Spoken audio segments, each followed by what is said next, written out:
সারোয়ার। গত খেলায় তিনি দুটি কুস্তি খেলা খেলেছিলেন এই ছোট গাগটিয়া বড় গাগটিয়া শ্রীপুরের বিপক্ষে নিজের গ্রামের মাঠে। আমরা তার খেলাটা একটু মনোযোগ দিয়ে দেখি। চলছে 5 এবং 6-এর মধ্যে কুস্তি। 1-0-তে এগিয়ে গুলেগাঁও, নগাঁও, উলুতুলু, খান্দাগাঁও গ্রাম। দেখা যাক কি হয়।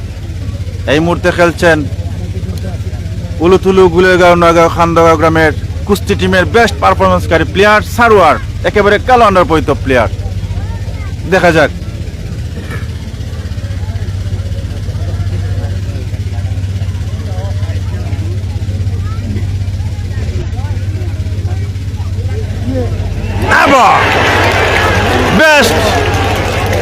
বেস্টের মতোই খেলেছেন, পরাস্ত করেছেন প্রতিপক্ষ প্লেয়ারকে, সেই সাথে উলুতুলু, গুলেগাঁও, নগাঁও, খান্দাগাঁও গ্রামকে আবারও এগিয়ে নিলেন বেস্ট খেলাটা খেলেই সারোয়ার।